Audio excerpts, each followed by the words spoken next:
All right, guys and gals, so here's your how-to video on how to enter your patient contacts into FISDAP, since we weren't able to walk through this last night. Okay, so like I showed you, so when you log into FISDAP, your shifts show up and they should look like this. Okay, so you're gonna click on your shift. It takes FISDAP just a moment. Okay, so once that shift's open, your screen should look like this. Okay, so to enter your patient contacts, all you're gonna have to do is go down here, click on patient. Okay, it's gonna pull up a screen that looks just like this. Okay, so up here it talks about the team. You don't have to click that you were a successful team leader. That's more for paramedic students. There is a list of preceptors in here, so when you ride on the ambulance here at JCAD, most all of our folks are in here. If they're not in here, all you have to do is click add new preceptor, add the information, and click save. Okay, but you need to make sure that you put in who your preceptor was. If you notice, it's got a little asterisk by it here, so it's required. Okay, you can come over here. It talks about response mode to scene. Select one. Okay, go through here and answer all these questions. Like I said, anything that's got these little asterisks by it are a mandatory field. Okay, so you gotta make sure you get that filled in. Just follow down through here, filling in what you need to. Okay, you need to input at least one set of vital signs. Okay, so all this other stuff is not necessary. So that's more geared towards the paramedic student, but I need you to enter at least one set of vital signs for each patient encounter. Okay, so then you're going to click next after you fill out that page. Okay, this is where you're going to enter your narrative. So your narrative should follow that D charts format that you see on the piece of paper that I printed off for you guys, the field report notes page. Okay, so D stands for dispatch information. So you type in here, so say you got dispatched to an abdominal pain. So it'd be Med 1 was dispatched to residents for abdominal pain.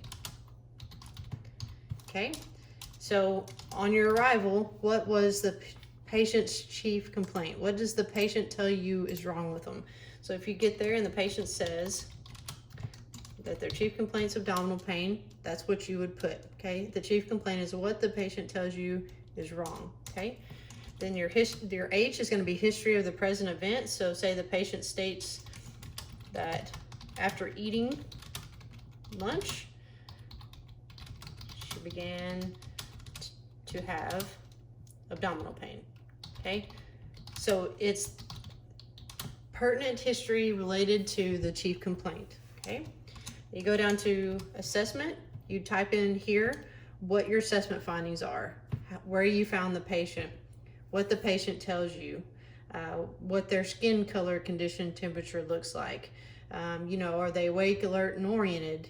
All those things, that all your observations, everything that you're seeing, everything that you're hearing, all that's going to go in underneath your assessment.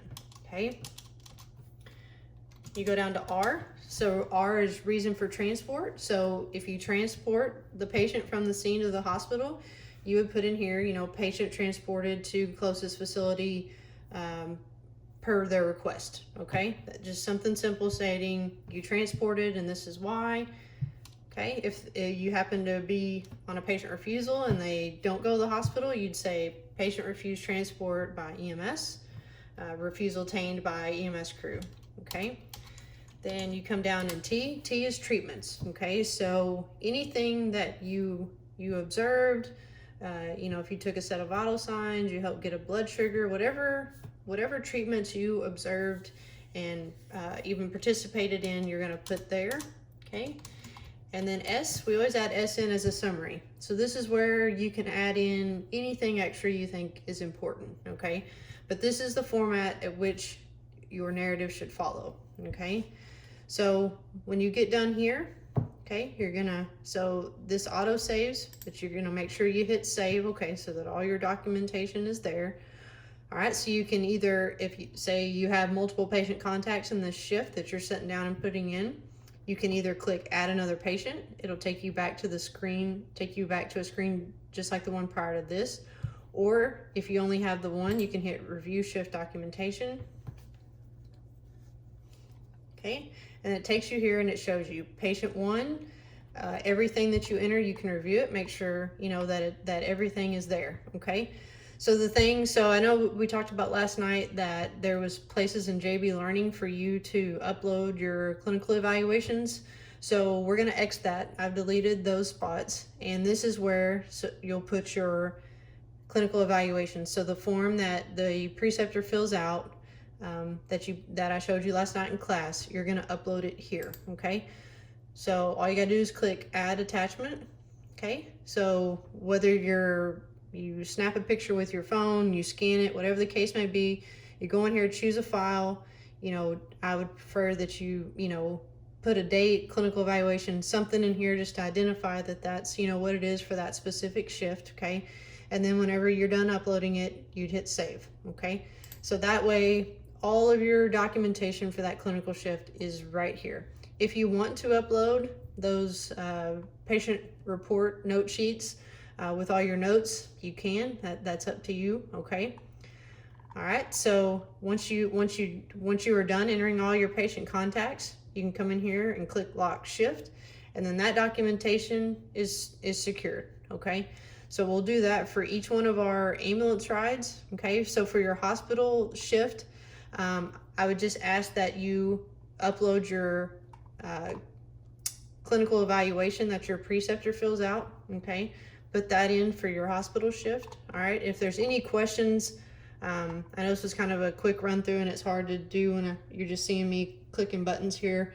But if you have any questions or you have any concerns, you know, save all your documentation, bring it with you to class. I'll walk you through it, or you can email me, text me about it. We'll figure it out, okay?